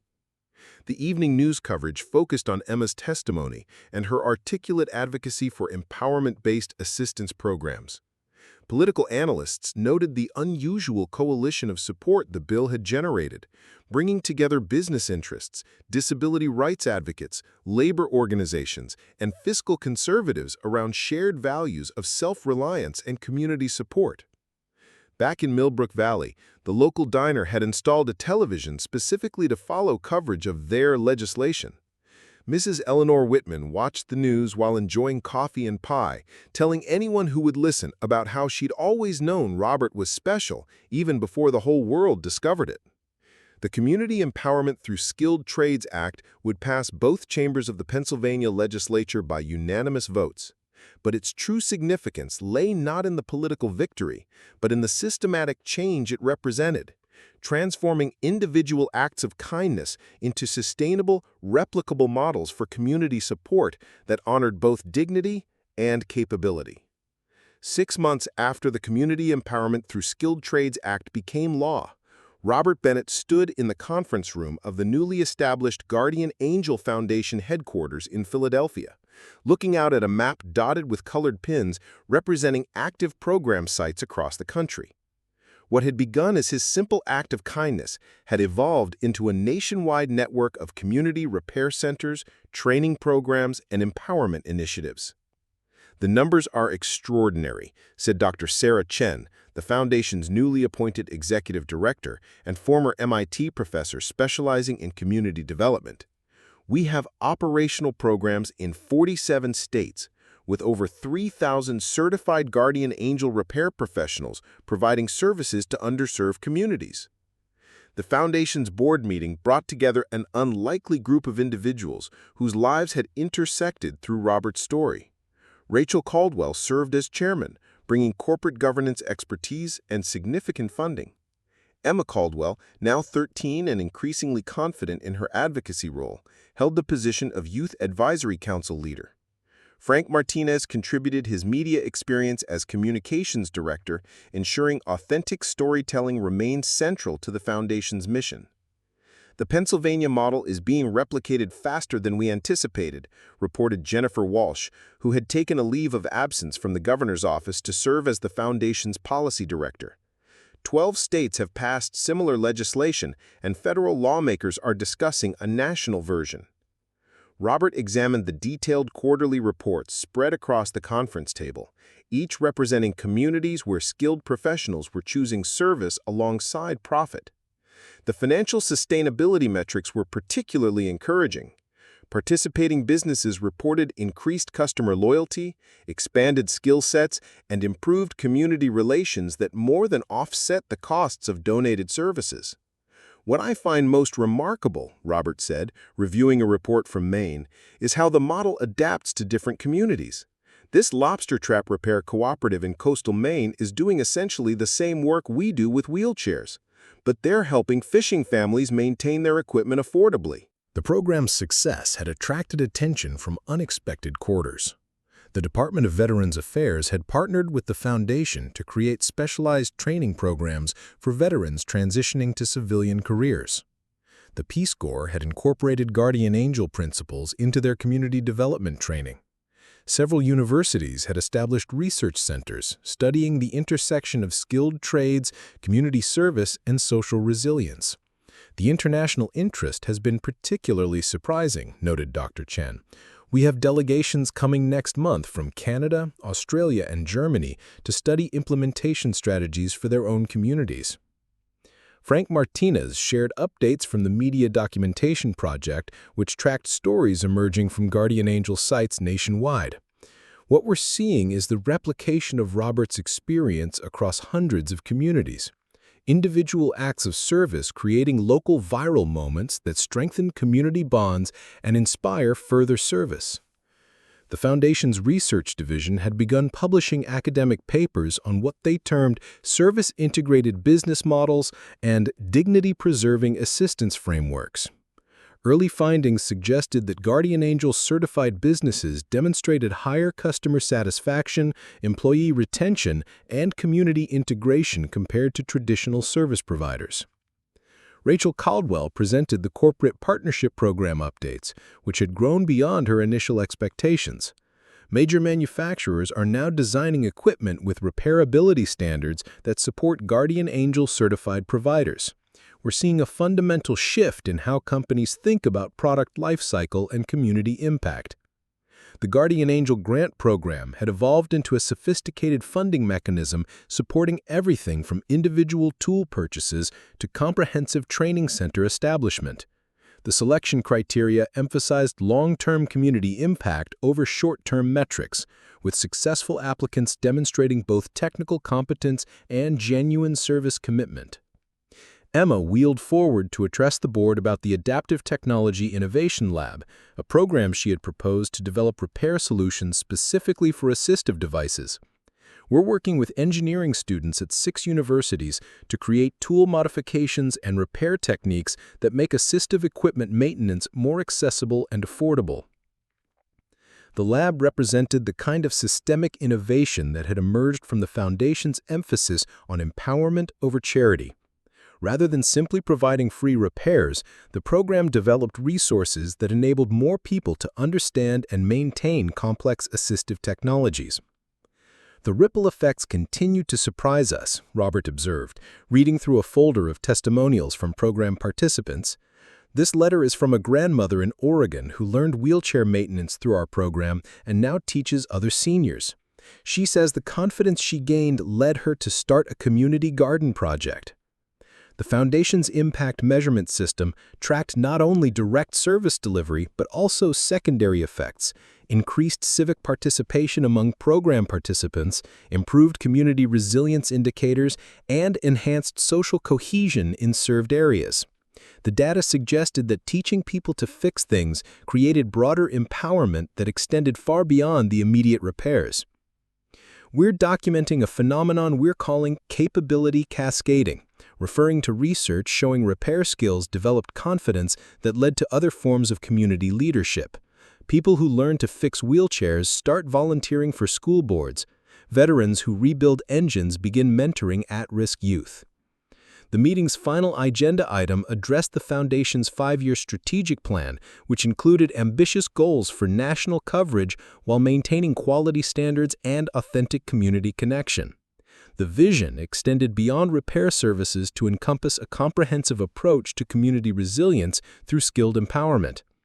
Our ultimate goal, Roberts said, summarizing the Foundation's mission for new board members, isn't to create dependency on Guardian Angel services, but to nurture communities where helping each other becomes normal again. We want to work ourselves out of business by making community service so commonplace that it doesn't require special programs. Tyler raised his hand with the formality he'd learned from observing board meetings. "Dad, does that mean we're trying to make everyone as nice as you?" The room erupted in laughter, but Tyler's question highlighted the Foundation's central challenge: scaling personal values across institutional systems while maintaining authenticity and effectiveness. As the meeting concluded, board members reflected on the transformation that had occurred since Frank Martinez first photographed Robert helping a stranded family. What had begun as spontaneous kindness had evolved into sustainable systems supporting thousands of families while creating economic opportunities for skilled professionals nationwide. The Guardian Angel Foundation represented more than program administration. It embodied proof that individual choices to serve others could generate systematic change that strengthened entire communities. The institutionalization of empathy, as Dr. Chen called it, demonstrated that values-based approaches to social challenges could achieve both measurable impact and financial sustainability.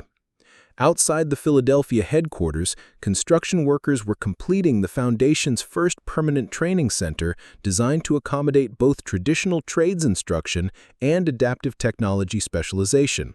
The building would serve as a model for similar facilities planned across the country, each adapted to local needs while maintaining the core principles Robert had demonstrated in his modest Millbrook Valley workshop. 2 years later, the International Conference on Community-Centered Repair opened at the Robert Bennett Institute for Skilled Community Service in Geneva, Switzerland.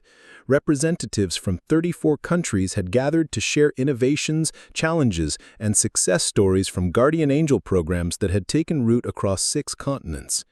Dr. Emma Caldwell Hayes, now 15 and pursuing dual degrees in biomedical engineering and social policy through an accelerated program, delivered the opening keynote address to an audience of ministers, NGO leaders, corporate executives, and skilled trades professionals from around the world. When I was 12 years old, my wheelchair broke down outside a small repair shop in Pennsylvania. What happened next wasn't remarkable because it was complicated. It was remarkable because it was simple. Someone saw a problem they could solve and chose to help without calculation or expectation of reward. The audience, which included representatives from programs inspired by Robert's model in countries ranging from Brazil to Bangladesh, listened intently as Emma described the global movement that had emerged from that single moment of community service. Today, we have documented over 50,000 instances of what we call cascade empowerment, situations where learning to solve one problem gave people confidence to address broader challenges in their communities. A woman in rural Kenya who learned to repair solar tunnels through our program now teaches sustainable technology to other villages. A veteran in Canada who started fixing mobility equipment has established a nationwide network of peer support services. Robert watched from the front row, still amazed by the articulate young woman Emma had become and the international scope of what they'd accidentally started. Beside him sat Mrs. Eleanor Whitman, now 81, who had insisted on attending despite the long flight from Pennsylvania. "I told you that girl was special," Eleanor whispered proudly. The conference featured presentations on program adaptations that had emerged organically as communities worldwide embraced guardian angel principles. Dr. Priya Sharma from Mumbai described how bicycle repair cooperatives had evolved into comprehensive transportation access programs serving millions of urban residents. Professor Jean-Luc Dubois from Paris presented research on how repair cafes had become community resilience centers that strengthened social bonds while reducing waste. "What we've learned," explained Dr. Chen, now serving as director of the International Guardian Angel Institute, "is that the model's power lies not in its specific implementation, but in its underlying philosophy, that everyone has both the capacity to contribute and the right to receive help with dignity." Tyler Bennett, now 11 and serving as the conference's Youth Innovation Coordinator, had prepared a presentation on the Global Junior Guardian Angel Network, which connected young people across continents through collaborative repair projects and cultural exchange programs. "Kids in different countries have way more in common than adults think," Tyler explained to the assembly with characteristic directness. "Whether you're fixing a bicycle in Ohio or a water pump in Ghana, the principles are the same. Understand the problem, find the right tools, and make it work better than before." The conference's second day focused on technological innovations that had emerged from the global network. The Guardian Angel mobile app, developed by a team of volunteers led by computer science students from 7 countries, connected people needing repairs with nearby certified providers while facilitating skill sharing and resource coordination. Frank Martinez, whose documentation had sparked the entire movement, presented a multimedia retrospective showing how the Guardian Angel story had evolved across different cultural contexts. "What strikes me most," Frank told the audience, "is how universal the response has been. Regardless of language, culture, or economic circumstances, people recognize authenticity and respond to genuine service." The presentation included footage from Guardian Angel sites in rural Colombia, where motorcycle mechanics had adapted the model to serve indigenous communities; urban Australia, where electronic repair specialists worked with recent immigrants; and remote Alaska, where traditional craftspeople integrated modern repair techniques with ancestral knowledge. Rachel Caldwell, speaking on behalf of the Corporate Partnership Alliance, announced the establishment of the Global Design for Repairability Initiative, a collaboration between manufacturers worldwide to create products that supported local repair economies rather than planned obsolescence. The Guardian Angel movement has taught us that sustainability isn't just about environmental impact, it's about creating economic systems that strengthen communities rather than extracting value from them, Rachel explained. "We're redesigning everything from medical equipment to household appliances to support local repair expertise." Governor Patricia Hayes, attending as a representative of the U.S. State Coalition for Community Empowerment, announced that the Guardian Angel model had influenced policy development in 43 American states and was being studied by federal agencies for potential national implementation.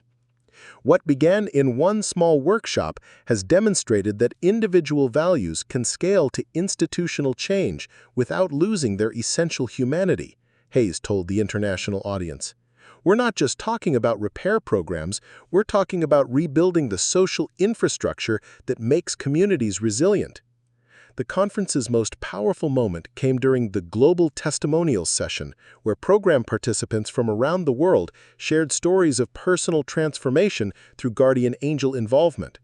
A former refugee from Syria described how learning electronics repair had provided both income and community connection in his new country. A teenager from rural India explained how wheelchair maintenance training had led to her enrollment in engineering school and a scholarship to continue her education. "These aren't just success stories," Emma observed during her closing remarks. "They're proof that when you teach someone to solve problems, you're giving them the tools for a lifetime of contribution. Every person who learns to fix something becomes capable of teaching someone else, creating endless multiplication of capability and confidence. The conference concluded with the signing of the Geneva Declaration on Community-Centered Development, a non-binding international agreement outlining principles for implementing empowerment-based assistance programs. 34 countries committed to supporting guardian angel initiatives within their borders while sharing resources and expertise through the international network. Dr. Amanda Foster, now serving as the World Health Organization's Special Advisor on Community-Based Assistive Technology, announced that the World Health Organization had incorporated guardian angel principles into its global guidelines for accessible technology support, potentially affecting millions of people with disabilities worldwide. As delegates prepared to return to their home countries, each carrying implementation plans and partnership agreements, Robert reflected on the journey from that rainy afternoon when Emma's wheelchair broke down outside his modest shop. The ripple effects had exceeded every prediction and transformed challenges he'd never imagined. "Dad," Tyler said, tugging on his conference badge, "do you think Grandpa Thomas would be proud of what we've done?" Robert smiled, thinking of his father's simple philosophy about fixing problems and helping people. "I think he'd be amazed that his old toolbox traveled all the way to Switzerland, buddy. But mostly I think he'd be proud that we remembered his most important lesson, that every person deserves to be treated with dignity and respect, regardless of what they need fixed." The final evening reception featured performances by youth musicians from Guardian Angel programs worldwide, their songs celebrating themes of community, empowerment, and hope. As delegates shared contact information and planned ongoing collaborations, the gathering felt less like the end of a conference and more like the beginning of an expanded global family, committed to proving that individual kindness, multiplied through systematic support, could address challenges that governments and corporations had struggled to solve alone.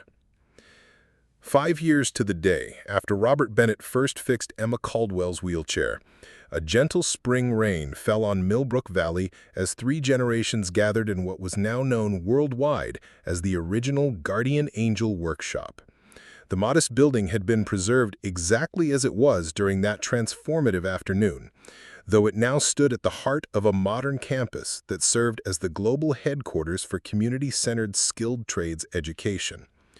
Robert, now 37 and serving as Chancellor of the International Guardian Angel Institute, stood at the same workbench where he'd once struggled to pay rent, watching his son Tyler demonstrate wheelchair repair techniques to a group of visiting students from 12 different countries. At 16, Tyler had become one of the youngest certified Master Guardian Angel instructors, his natural teaching ability complemented by years of observing his father's patient approach to both technical problems and human needs. "Remember," Tyler told his international audience, his voice carrying the same gentle authority Robert remembered from his father, "we're not just fixing equipment. We're showing people that they have more power over their circumstances than they might realize. Every repair is an opportunity to build confidence and capability." Across the workshop, Emma Caldwell Hayes, now 20 and completing her doctoral thesis on empowerment-based assistive technology design, worked alongside Dr. Elena Vasquez, a former refugee from Venezuela who had learned electronics repair through the Guardian Angel program and now served as the Institute's Director of Adaptive Technology Innovation. "The neural interface connections need to be more intuitive," Emma explained, adjusting a prototype wheelchair that responded to the user's eye movements. "We want technology that enhances capability without creating new dependencies. The goal is always to increase what people can do for themselves." Mrs. Eleanor Whitman, now 86 and serving as the Institute's Honorary Director of Community Wisdom, moved slowly but purposefully through the workshop, offering encouragement to students and sharing stories from the early days when Robert's acts of service were unknown beyond their small neighborhood. "I've watched this place transform from a struggling repair shop to an international beacon of hope," Eleanor told a documentary crew filming the anniversary celebration. "But the most remarkable thing is how it stayed true to its original purpose, treating every person who walks through that door as someone capable of greatness." The anniversary ceremony drew attendees from around the world, including heads of state, corporate leaders, and thousands of Guardian Angel certified professionals that had traveled to honor the movement's origins. But the most meaningful moment came when Frank Martinez, now 73 and still documenting the program's evolution, presented Robert with a leather-bound album containing photographs from every guardian angel site worldwide. These images represent millions of lives touched by your choice to help one little girl. But more importantly, they show that your father's philosophy about fixing problems and helping people has become part of how humanity approaches challenges. The album contained pictures that told the complete story of the movement's evolution. The original viral photographs, documentation of early legislative hearings, images from the first international conference, and recent shots of guardian angel programs operating in refugee camps, remote villages, urban centers, and suburban communities across 6 continents. President Sarah Chen, the former MIT professor who had led the Guardian Angel Foundation through its explosive growth, delivered the ceremony's keynote address, reflecting on how individual choices had created systemic change that now influenced everything from international development policy to corporate manufacturing strategies. The Guardian Angel movement succeeded because it never tried to replace existing systems. Instead, it demonstrated how those systems could operate with dignity, empowerment, and community connection as core values. It proved that efficiency and compassion aren't opposing forces, they're complementary approaches to solving human problems. The celebration included the dedication of the Thomas Bennett Memorial Teaching Lab, named for Robert's father and designed to preserve the hands-on, relationship-based approach to skills education that had inspired the global movement. The lab featured workstations adapted for people with various disabilities, cutting-edge repair equipment, and traditional tools that connected students to the generational wisdom of skilled craftsmanship. Tyler participated in the dedication ceremony by demonstrating his grandfather's original toolbox, the same red case that had sat on Robert's workbench during that transformative afternoon 5 years earlier. These tools have taught 3 generations of our family that fixing things is about more than mechanical problems. They've taught us that every broken thing is an opportunity to make the world a little better. The ceremony's most powerful moment came when the current class of junior Guardian Angel students, 12-year-olds from around the world, presented their collaborative project, a redesigned wheelchair that incorporated manufacturing techniques learned from traditional craftspeople, modern engineering principles, and user feedback from people with various mobility needs. We wanted to show that when you combine old wisdom with new technology and listen to the people who actually use the equipment, you can create solutions that nobody could imagine working alone, explained Maria Santos, a student from Brazil whose grandmother had learned textiles repair through the Guardian Angel program. As afternoon faded into evening, the formal ceremony gave way to informal gatherings throughout the campus. Robert found himself in the original workshop, now quiet, except for the steady tick of the wall clock that had counted time during countless repairs over the decades. Emma wheeled up beside him, both looking at the wall where photographs and thank-you notes from around the world created a mosaic of gratitude and inspiration. Do you ever think about how different things would be if your father hadn't taught you to see every problem as an opportunity to help someone? Robert smiled, running his hand along the worn workbench surface. I think about him every day. He always said that tools don't just fix machines, they fix problems. And behind every problem is a person who needs help. I just never imagined how many people that would turn out to be.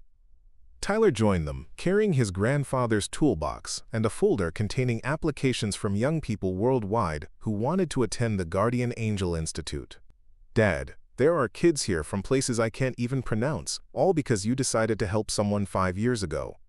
Do you think this is what Grandpa Thomas meant when he talked about fixing problems? Robert looked around the workshop that had been preserved as a monument to the power of individual choice, then out the windows at the modern campus, where hundreds of students from dozens of countries were learning that technical competence combined with genuine care for others could address challenges that seemed insurmountable. I think your grandfather understood something that took me years to learn, Robert replied. When you fix something for the right reasons, with the right spirit, you're not just solving one problem, you're demonstrating that problems can be solved. And that demonstration gives other people permission to believe that they can solve problems too. The evening concluded with the traditional Guardian Angel Pledge, recited by students and professionals worldwide at the end of each training program. I promise to use my skills not just to fix things, but to fix them in ways that honor the dignity of every person I serve. I will teach what I know, learn what I can, and remember that behind every broken thing is a person who deserves to be treated with respect and care. As the campus settled into quiet, Robert remained in the original workshop, surrounded by the tools and memories that had shaped not just his life, but a global movement. The security camera that had recorded his first meeting with Emma still blinked steadily in the corner, now part of a comprehensive documentation system that preserved the stories of transformation happening in guardian angel sites worldwide. Outside, the rain had stopped and stars were visible over Millbrook Valley. The small town that had once struggled with economic decline was now a thriving center of international education and community innovation, proof that individual acts of kindness, properly supported and systematically nurtured, could indeed change the world one repair at a time. The cycle was complete, but also eternal, because somewhere, at this very moment, a guardian angel certified professional was choosing to help someone in need, creating the next ripple in an ever-expanding wave of empowerment, dignity, and hope that had begun with a simple decision to fix what needed fixing, regardless of the cost. Up next, you've got 2 more standout stories right on your screen. If this one hits the mark, you won't want to pass these up. Just click and check them out. And don't forget to like, subscribe, and turn on the notification bell so you don't miss any upload from us.